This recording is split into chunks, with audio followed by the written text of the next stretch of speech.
People speak of falling in love as though it is a single moment, a glance across a crowded hall, a shared breath beneath candlelight, a collision of two souls that announces itself with thunder and trembling ground. Mine was not like that. Mine was a slow accumulation, a gathering like water in a stone basin, drop by drop, year by year, until one morning I looked down and discovered I had drowned without ever hearing the splash. I was 18 when Omar was assigned to my chambers. He was 19, quiet in a way that was not shyness but rather precision, as though every word he possessed was valuable and he refused to spend them cheaply. The head steward presented him to me in the early morning, when the palace corridors still smelled of last night's candles and cold stone. I remember thinking he had the kind of face that a sculptor would weep over. Not beautiful in the decorative, courtly sense, beautiful in the way that a well-made thing is beautiful, purposeful, complete. He bowed. He said, "Your Highness," and then he went to work. That was all. That was the beginning of everything. In those first months, I barely thought of him as anything other than a function. I was a prince. He was a steward. That was the architecture of our world, and I was not yet old enough or awake enough to question the cruelty of it. He laid out my clothes. He polished my boots until they reflected the ceiling. He prepared my morning water, always the right temperature, always with the particular sprig of dried citrus rind that I had mentioned once in passing that I preferred. He remembered everything I said, even the things I said without knowing I was saying them. It was the remembering that first began to loosen something in me. You must understand what it is to be a prince in a palace like mine. Everyone around you is watching, but no one is truly seeing. The counselors see a political instrument. The generals see a future commander. The court ladies see an eligible prospect that they circle like patient birds. My father, the king, sees an heir, a continuation of his name, his blood, his legacy. When he looks at me, he is looking at a mirror of himself, and when I fail to reflect what he expects, I see the particular coldness that comes into his eyes.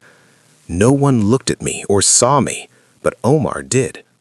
I could not explain how I knew this in the beginning. It was not overt. He was never improper. He never overstepped the invisible wall of decorum that separates the royal from the serving. But there were small things. When I came back from a particularly brutal session with my sword instructor, the kind that left my shoulders aching and my pride bruised lower than my knees, he would have a compress prepared and set on the edge of my dressing table without my asking, not offered, not presented with ceremony, simply placed there, in the way you leave something for someone you know well, in the way you tend to a person because you have been watching them closely enough to anticipate their needs. When I was 19, I had a terrible week.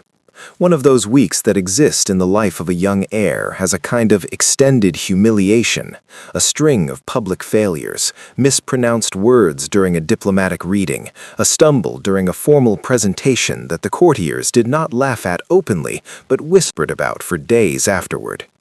My father did not comfort me. My father corrected me. That was his form of love, and I do not say that with bitterness, only with the clarity of a man who has had years to understand it. He corrected me because he believed correction was care. He had simply never learned the other kind. On the last night of that week, I sat at the edge of my bed in the half-dark, and I did not move for a very long time. I did not cry. I had already cried in the only place I allowed it, pressed against the cold stone of the washroom wall, and now there was nothing left but a strange emptiness, the kind that sits in your chest like a held breath. Omar came to turn down the bed. He saw me sitting there. He did not ask what was wrong. He did not offer platitudes. He did not pretend he had not noticed. He simply set down what he was carrying, walked to the window, and began, very quietly, to describe what he could see outside. The guards making their rounds, a cat sitting on the garden wall, the way the moon was sitting low and orange over the eastern tower as though it were tired. He talked for perhaps 10 minutes, about nothing. About everything small and inconsequential and gentle, and by the end of it, the held breath had released, and I could move again. He never mentioned it afterward. He did not treat me with special softness the next morning. He came in, laid out my clothes, and moved through his work with that same quiet precision. But something had shifted. I knew from that night forward that I was safe with him, that he would not use my weakness against me, that whatever happened in the space of my chambers, in the particular privacy that exists between a prince and his steward, would remain there, held carefully, treated with the same reverence he gave my formal robes. Over the years, the intimacy of his work grew louder to me. I mean the physical intimacy, not the kind you are thinking, the other kind, the one that no one speaks about because it lives in the ordinary, in the careful daily transactions of care that exist between a person who serves and a person who is served. When he dressed me in the mornings, his hands moved with perfect efficiency. He would lift the collar of my undershirt and smooth it flat against my shoulders, then lay the outer robe across my back with an almost mathematical precision, the sleeves adjusted, the sash aligned, each button considered. His fingers would occasionally brush the back of my neck as he checked the fall of embroidery. He never lingered, he was never careless, but I felt every single point of contact.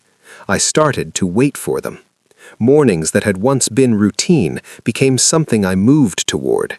I would stand at the window while he worked, and I would feel each adjustment, each small correction, each moment of his hands on my clothes, and by extension on me, and I would catalog them silently, the way a person hoards something they know they are not supposed to want. I was 20 when I understood that what I felt was not admiration. I was 21 when I admitted to myself, in the absolute privacy of my own mind, with the words as clear as a bell tolling in an empty cathedral, that I loved him. Not in the companionable way a lord might love a trusted aide, not in the fraternal way a prince might regard a loyal servant who has served him well. I loved him the way the poets describe in the old books that I was not supposed to be reading, the ones kept in the lower shelves of the library, the ones about love that was catastrophic and total and ruinous. I loved him in a way that the law called a crime, in a way that the church called an abomination, in a way that, if discovered, would see us both dragged before the court and sentenced to a death that I could not let myself think about in specific terms. So, I said nothing. I stood there every morning in my chambers, and I let his hands straighten my collar, and I said nothing.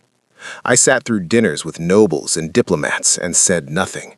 I watched him move through the room with that careful, precise grace, and I pressed every word I wanted to say flat, sealed it over, buried it where it could not be found.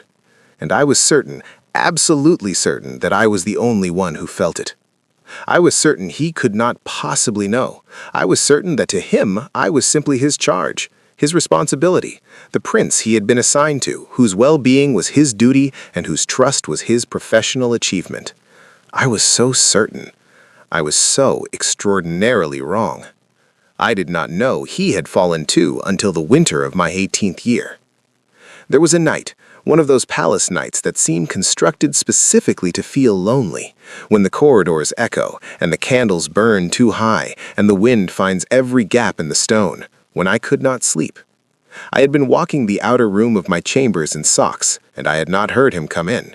He came in the way he always did, without announcing himself, because after 4 years he knew the rhythms of my wakefulness as well as I did.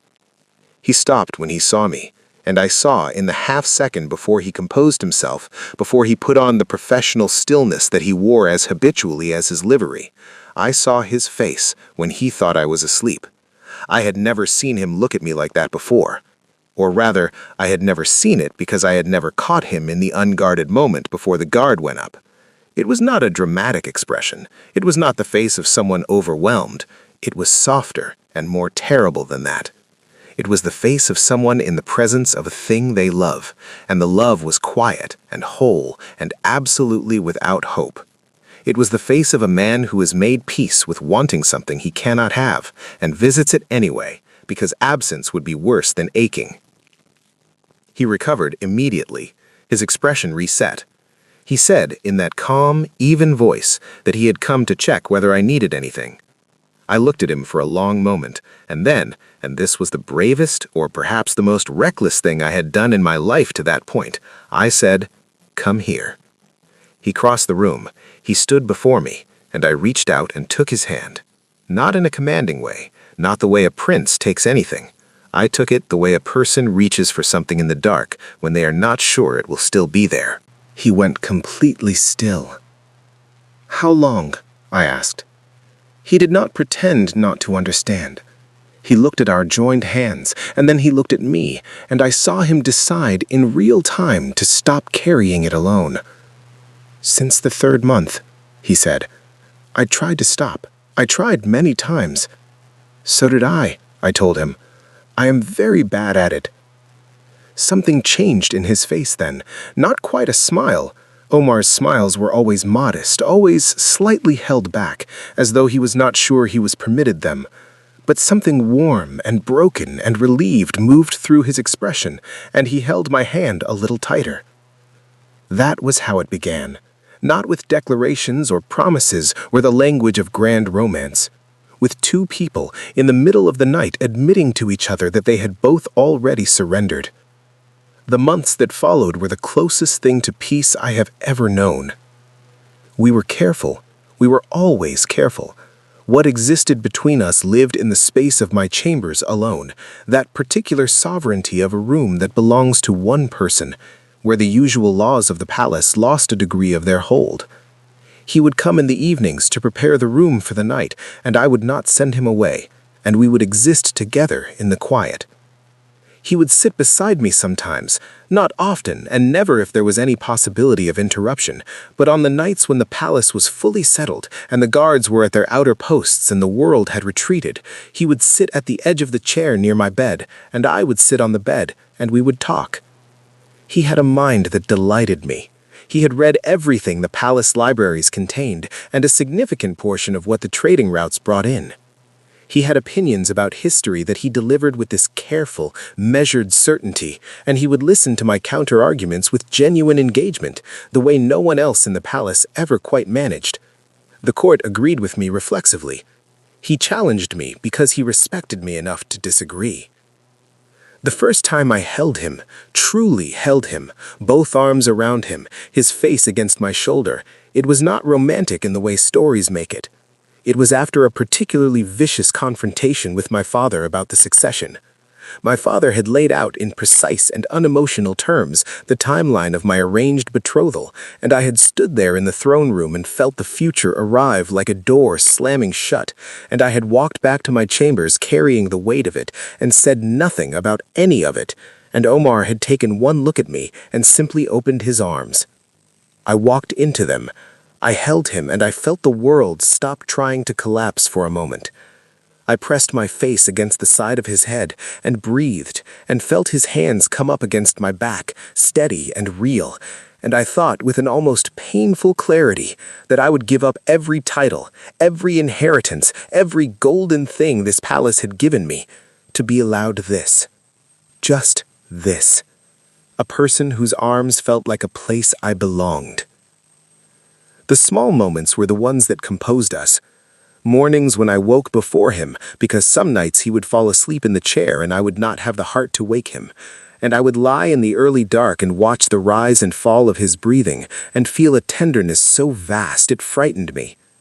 Moments when he was dressing me and would pause briefly with his hands at the collar of my coat and tilt his face up, and I would lean down, and we would share a kiss so gentle it barely deserved the word, the kind of kiss that is less a physical event and more a statement of fact, a reminder, an acknowledgement. You are here, I am here. This is real. He had a particular habit when he was worried. He would run his thumb along the inside of his wrist, almost absent-mindedly, like a man counting something that cannot be counted. I learned to recognize it.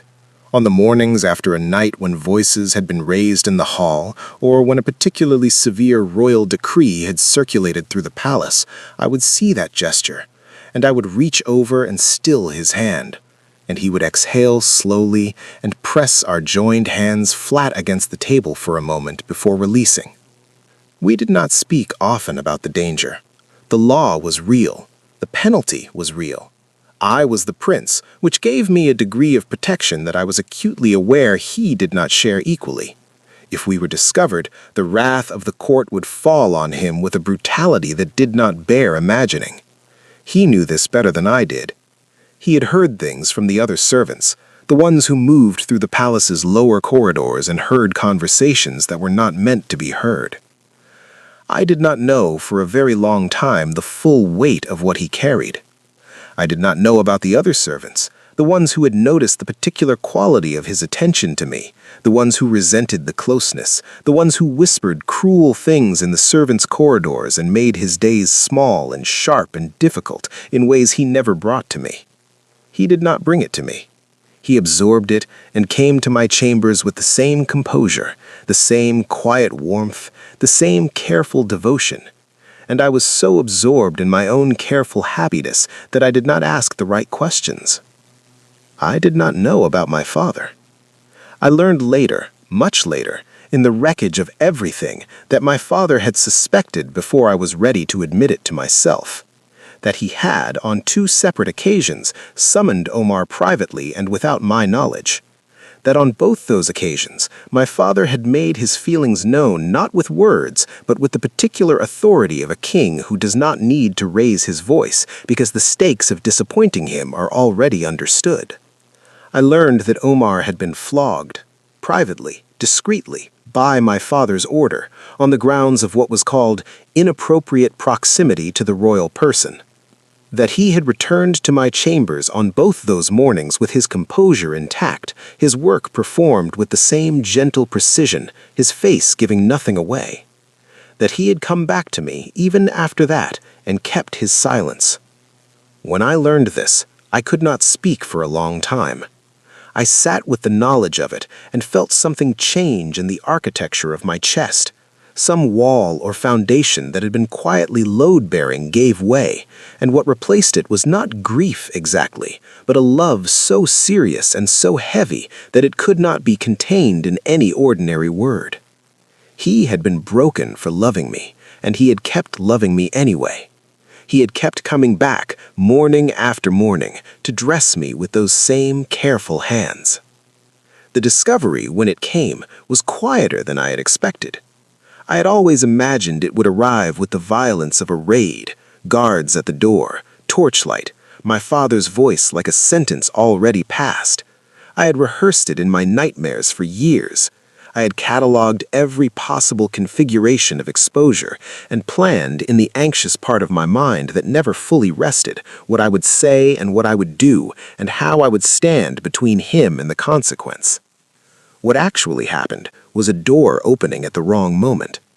My father had come to my chambers himself, unusual, significant, the kind of visit that was never casual, and the outer chamber guard had not sent word ahead, and the door opened onto nothing more dramatic than Omar's hand against my face. Just that. His palm against my jaw, my eyes closed, his thumb against my cheekbone. We had been talking, and something I said had moved him, and he had reached up, and my father had walked in on the small, private, unbearable tenderness of a man touching the face of the person he loves. My father did not speak immediately. I stepped back. Omar stepped back. We both straightened in the specific way that guilty people straighten when they are trying to perform innocence and producing only its outline. My father looked at Omar for a long moment. Then he looked at me. He said, in a voice that I had heard him use in the throne room when passing sentences, "Leave us." Omar bowed.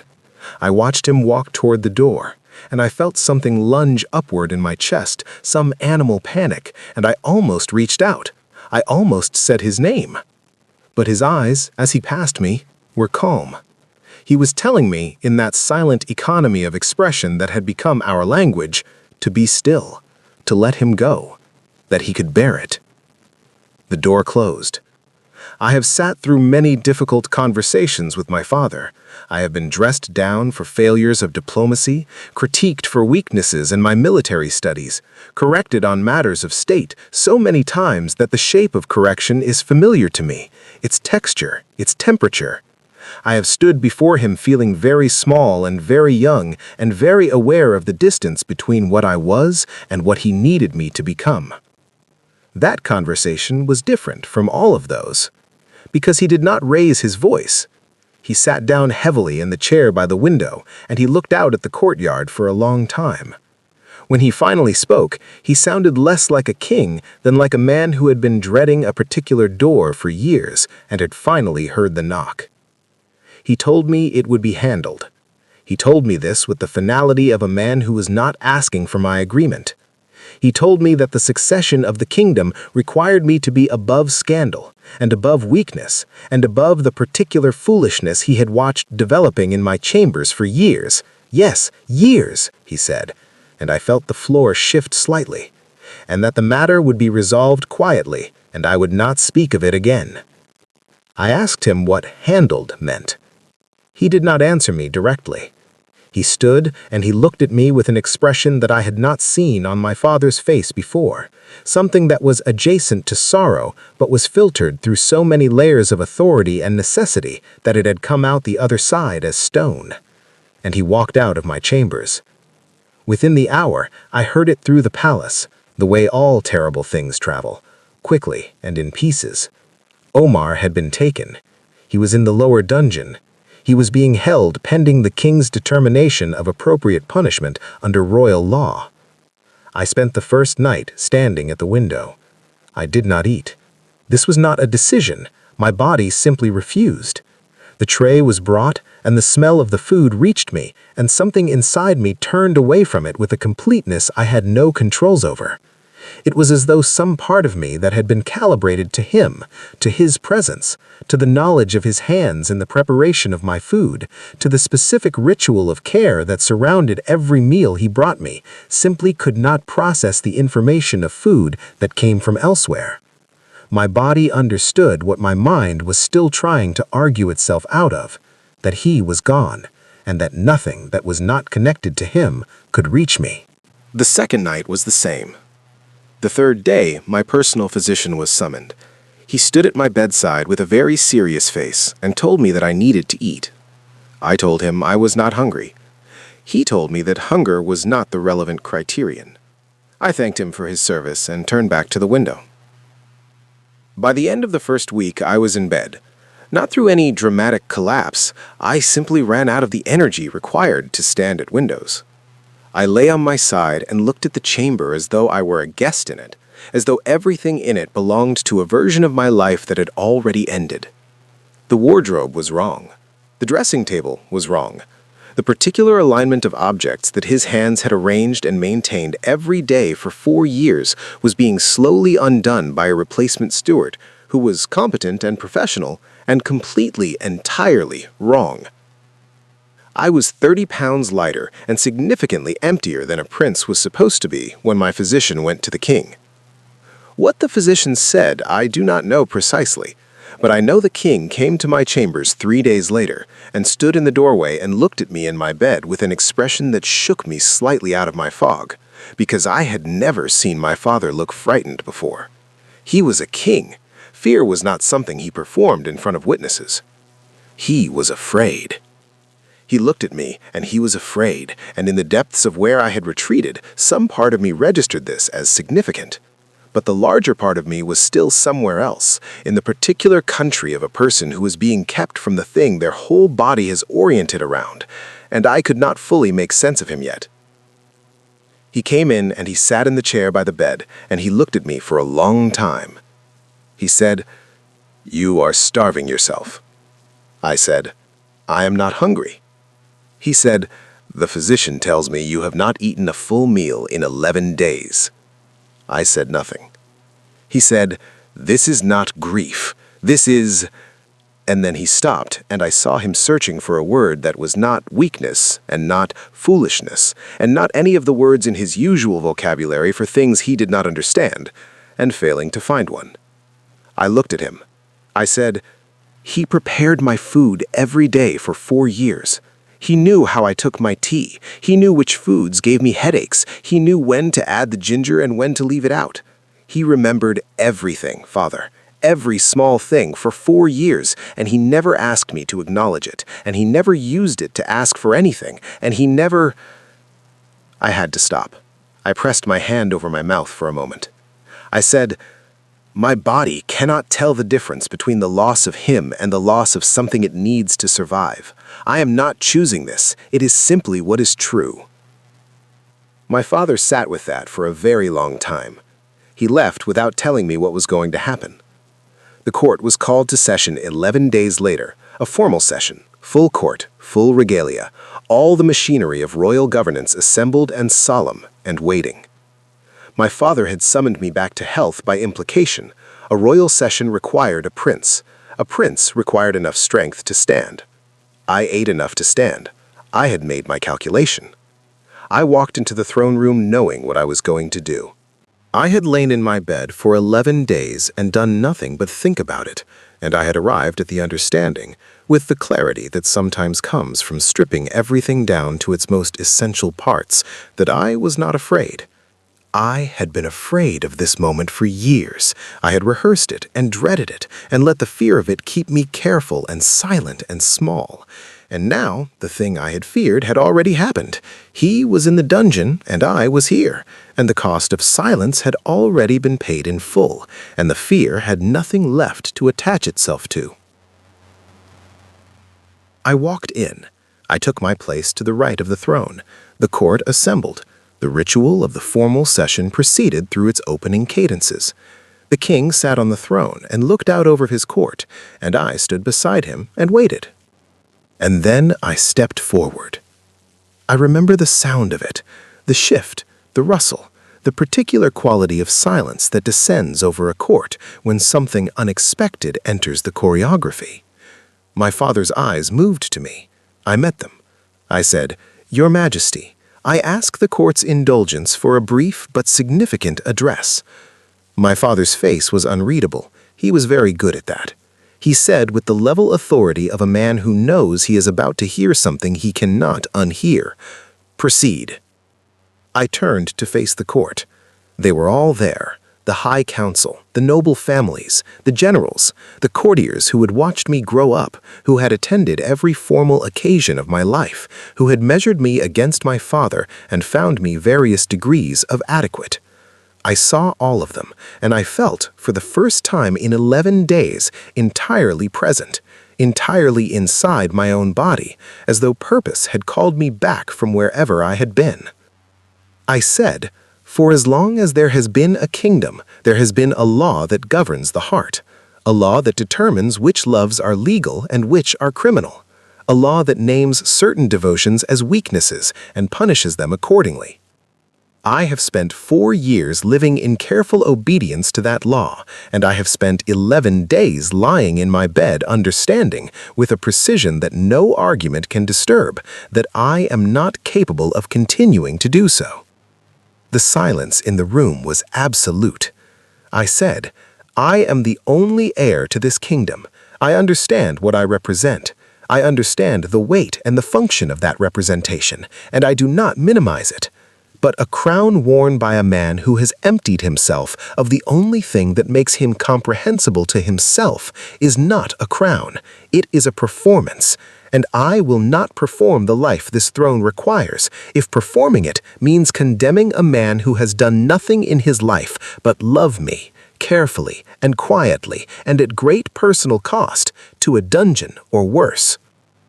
I reached up and removed the royal signet ring from my right hand. I held it in my palm for a moment. It was heavy. It had been heavy all my life, but I had never felt the weight of it as clearly as I did in that moment. All that it meant, all that removing it would cost me, all that it would free. I said, "I renounce my claim to the succession. I set down the title, the inheritance, and all rights and privileges thereof. I stand before this court not as a prince, but as a man, and as a man I ask one thing, permission to go to the dungeon and be with the person I intend to spend the remainder of my life beside. I will not eat, I will not sleep in a bed, I will not accept any form of royal comfort or consideration. I will go down there, and I will sit beside him, and if that is where I die, then it is a better death than the one I would die living as your prince without him." I set the signet ring on the floor. The sound of it hitting the stone was very small, a coin sound, a nothing sound, and yet I felt the entire room receive it like a strike of lightning. I raised my head and looked at my father. He had gone very still, and the thing I saw on his face was not the thing I had braced for, not the rage, not the disgust, not the calculated anger of a king who has been publicly defied. What I saw was something rawer and harder to look at, something behind the king, the man. I said, quietly enough that perhaps only he could hear me at that distance, though the throne room is deceptively acoustic, and I suspect everyone heard. "I love you, Father. I have always loved you. But I cannot choose a kingdom over a person. I cannot choose a throne over the man who has spent 4 years being quietly broken for the crime of caring for your son. I'm going to him now." I turned to the guards at the far door. They looked at the king. They always looked at the king. I took a step toward the dungeon door. I took 3 steps. I know exactly how many because I counted them afterward in the quiet of reconstructed memory. 3 steps toward the door that led to the lower levels, toward the stone and the cold and the man sitting in it, whom I had not been able to reach for 11 days. 3 steps before my father's voice came across the throne room. "Stop." It was not loud. My father has rarely needed volume. What he had instead was a quality of weight in his voice, a density that made even a single syllable arrive with the force of a command that had never, in the entire history of his reign, been ignored. I stopped. I turned. He had not stood from the throne. He sat as he always sat, straight, present, monumental. But something in the composition of him had changed in the time between my speech and this moment, and I could see it even across the full length of the throne room. Something had moved in him. Something had been displaced or rearranged. He said, still in that quiet voice that the room held its breath to hear, "If you walk through that door, you will die in a dungeon, and I will have killed you." I said, "Then that is what will have happened." He was silent for what felt like a very long time. The court around us was not breathing. I could feel the collective suspension of 100 people who understood that something was being decided in this room that exceeded the scope of ordinary court proceedings. Something was being decided about the nature of governance and love and what a kingdom was actually for. My father looked down at the signet ring on the floor. He had placed that ring on my hand himself. I was 8 years old. I remember the ceremony of it, the formal words, the court assembled and watching, my father's large and certain hands folding my smaller ones around the significance of that medal. I had worn it for 10 years. I had looked at it every day of my life as a prince. He rose from the throne. This was notable. A king does not rise for small things. A king's rising is itself a statement. He descended the 2 steps from the throne dais, and he crossed the room, not toward me, not toward the far door, but to where the ring lay on the stone floor. He bent, with the effort of a man who carried the weight of decades, and he picked it up. He stood holding it. He turned it over in his hands. He said to the court, to no one, to the room itself, "I have built a kingdom on the principle that continuation requires sacrifice, that the individual must bend to the institution, that the price of a throne is the surrender of certain things that lesser men might call essential." He paused. "I have believed this for 50 years. I have governed by it. I have raised my son by it." He looked at me. He said, "And my son is standing in front of me, prepared to die rather than live without the person he loves, and I cannot." His voice did something I had never heard it do. Not quite a break, a compression, the way a strong material shows stress. He said more quietly, "I cannot watch my only son empty himself into a dungeon because I was too certain of my certainties to allow him one thing, one real thing." The room was extraordinarily still.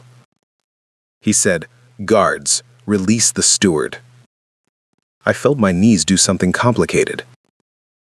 He looked at me and his expression was not warm. Warmth was not something my father had ever worn easily. And grief and love and the recognition of one's own mistakes do not arrive in his face as softness, but as a kind of stripped severity. The face of a man who has removed all of his defenses at once and is standing in the cold of it. And he said, "A kingdom without an heir is no kingdom, and an heir without the will to live is no heir. I have run out of arguments against the evidence before me." He turned to the court. He said, "You will receive an official declaration in due course. The law governing matters of this nature is under immediate review. What exists between my son and his steward is recognized by this court as a private matter of the crown. You will conduct yourselves accordingly." There was a silence. Then a slow, extraordinary thing happened in the court. It began at the edges. I saw it first in the faces of some of the younger nobles, the ones who had not yet been in this world long enough to have their softness fully bureaucratized, and it moved inward. An acknowledgement, a settling, the look of people who have witnessed something that will be in the histories they tell later. My father crossed to where I stood. He stopped in front of me. He was still holding the signet ring. He held it out. I looked at it, then I looked at him. He said very quietly, in a register that was meant only for me, "I am sorry for what was done to him. I did not—" He stopped, started again. "I was afraid of losing you to something I could not control. I expressed that fear in the wrong direction, and someone paid for it who did not deserve to. That is a wrong I will spend the remainder of my reign attempting to correct." I took the ring from him. I held it, and then I put it in my pocket. Not on my finger, not yet. I needed to go somewhere first before I was anyone's prince. I went to the dungeon door, and this time, no one stopped me. He was sitting against the far wall when I found him. Not collapsed, not theatrical. Omar has never been theatrical about his suffering, which is one of the things about him that I love most deeply and find most difficult to bear. He was sitting with the precision of a person who is conserving themselves, back against the stone, hands folded, head slightly bowed. When the door opened and the torchlight found him, he looked up. I had prepared in some part of my mind something to say, some words that were equal to 11 days and everything that had preceded them, and the length of the corridor I had just walked, and the ring in my pocket, and the court above us, and every morning of 4 years. I did not say any of it. I crossed the room, and I sat down on the floor beside him, and I gathered him into my arms, and he pressed his face into my shoulder, and neither of us spoke for a very long time. There are moments that are too large for words and have to be held instead. He said eventually into the fabric of my shoulder, "You renounced the throne." I said, "I did." He pulled back and looked at me. His eyes in the torchlight were very serious. "Eric! Omar, you cannot simply—" "I can. I did. My father has since complicated matters. You will have to adjust to the fact that I am still, technically, the prince." He stared at me. "He stopped you." "He did. Something moved through his expression. He looked away, looked back, said with careful precision, as though testing whether the words were real, "He accepted us?" I said, "He accepted the alternative less." He was quiet for a moment. Then he said very quietly, "I was flogged. Twice." I know. My throat closed. I took his face in my hands the way he had taken mine that evening in my chambers, the gesture that had started everything that led to this floor. I said, "I know. And I will spend a very long time not being at peace with that. But you are here. I am here. Whatever comes next, we face it from the same position." He leaned his forehead against mine. He said, "I told myself every morning when I came back to your chambers that one more day was worth it. That one more morning of making your coffee and laying out your coat and knowing you were safe and well, one more day of that was worth whatever it cost." I said, "It was not supposed to cost you that." He said, "I know, but I would have paid it 10 times over." We sat in the dungeon for another hour, not because we needed to, but because neither of us was ready to move yet. Because the floor was cold and the torchlight was uncertain, and we had both been starved of the other for 11 days.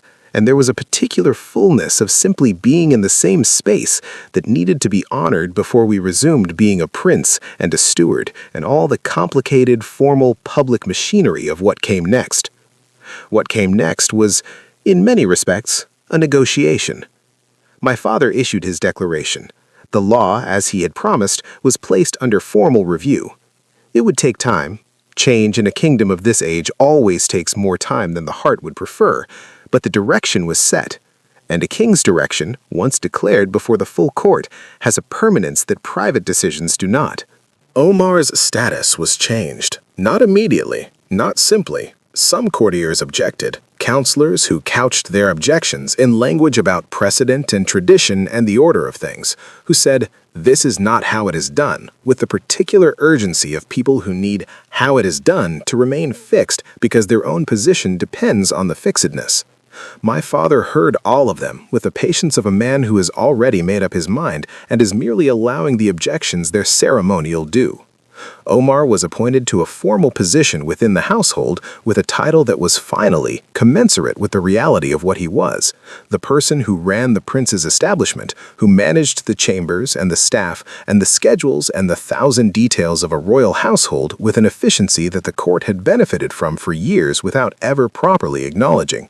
He moved, officially, into the suite of rooms that adjoined mine. The adjoining door, which had always been there, remained unlocked. We shared chambers from the first night, without apology and without announcement. The palace adapted, as palaces do, as populations do, as any group of people adapts when the most powerful person in the room makes something plainly, inarguably true. They adjusted. I will not pretend that it was perfectly smooth. There were mornings when I would walk through the official wing and feel the particular quality of certain gazes, the ones that were not hostile but were watchful, calibrating, waiting to see how this new arrangement settled. There were members of the court whose comfort with us was more formal than genuine and who would need more time. I understood this. I did not have unlimited patience for it, but I understood it. What I did not understand and refused to adjust to was any situation that required us to be apart. This is the thing that the court eventually understood about us, and I believe it is the thing that more than anything else defined the particular shape of our life together in those first years after the dungeon. We were constitutionally, catastrophically incapable of separation. Not in the frantic, anxious way of people who are afraid, not from insecurity or possessiveness or any failure of individual selfhood, but from the specific experience of people who have felt the cost of distance in their bodies, in 11 days without food, in years of silent aching, in stone floors and cold corridors, and the particular torture of being in the same palace as the person you love and being unable to reach them, and have decided, with full and conscious intention, never to court that cost again. If I were in a meeting, he was in it. Not always as a participant. He was not a counselor and had no formal seat at the strategy table, but in the room, working at the side table, organizing correspondence, available, present, within the same walls. If he was overseeing the household affairs, I was nearby, doing my own work, reading dispatches, handling correspondence, perfectly capable of operating independently, but in the same room, with one ear always lightly attuned to the presence of him, the way you stay aware of a sound that has become necessary to the sense of a space. We did everything together that could be done together, and postponed the things that could not be done together until a time when they could. The court found this amusing, I think, and touching, and occasionally impractical. The senior advisor to the throne, a man of considerable years and professional patience, came to me once in the second year of our new arrangement and said, with the particular diplomatic delicacy of a man who is trying to navigate an unusual situation, that some of the official meetings might benefit from a more, and he searched carefully for the word, conventional configuration. I told him with great politeness that I was happy to discuss conventionality at length, and that Omar would be present for that conversation, as he was for all conversations. The advisor accepted this with equanimity that I genuinely respected. Omar himself was the first to acknowledge and occasionally gently tease the particular clinginess of our new configuration. There was a morning, one of those mornings full of sunlight and the smell of the gardens coming in through the open window, when I had followed him, without quite meaning to, through 3 consecutive rooms while he dealt with household matters, and he had turned at the doorway of the 4th room and looked at me with that modest, barely permitted smile and said, "Did you need something, Your Highness?"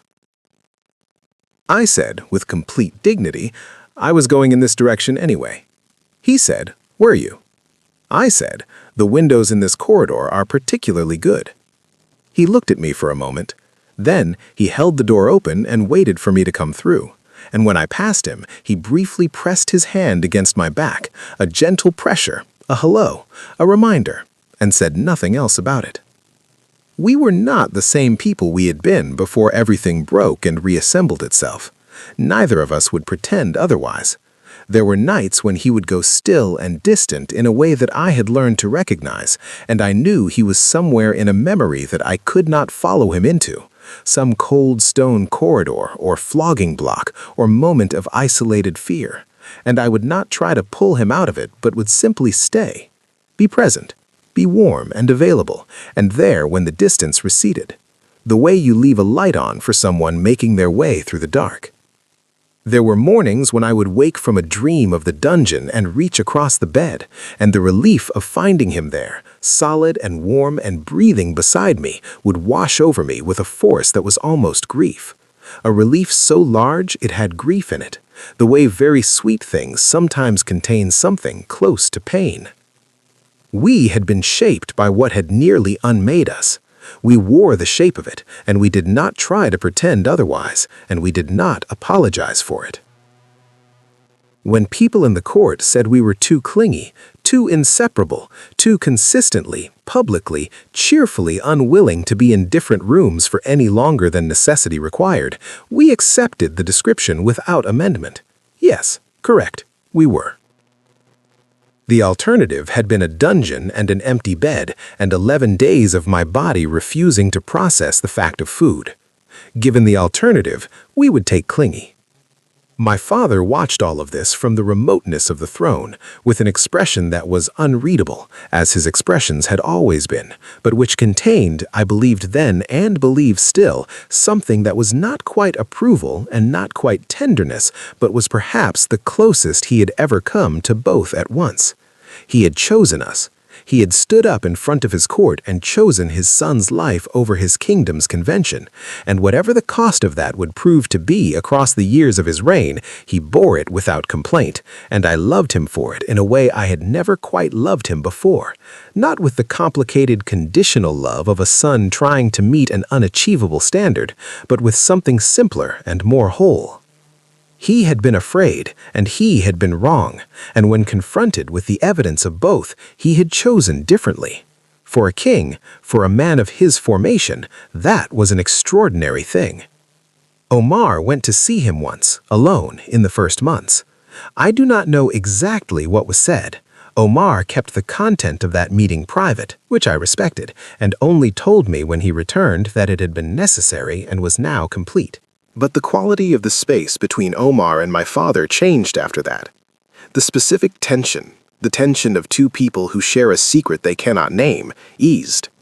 They were not warm. They would never be precisely warm. But they were, from that meeting forward, honest with each other in the particular way that two people can be honest when both of them understand what the cost of dishonesty has already been. I know what it is to want something so much that your body treats its absence as an injury. I know what it is to hold a grief so large that it defeats hunger.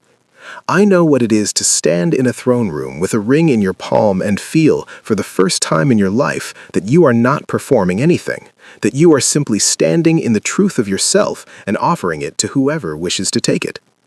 I know what it is to be loved by someone who kept coming back to you, morning after morning, through everything the world put between you. I know what that costs. I know it is not ordinary. I know there is nothing more extraordinary in any kingdom, in any century, than a love that chooses itself again and again in the face of every reason not to. Omar is asleep in the chair beside my desk as I speak these words to you. He fell asleep over a logistics report, which he would find professionally mortifying if I told him, and I will not tell him, and I will let him sleep. The window is open. The evening is coming in from the garden with that particular golden quality that the late hours have in this season, and it is touching his face.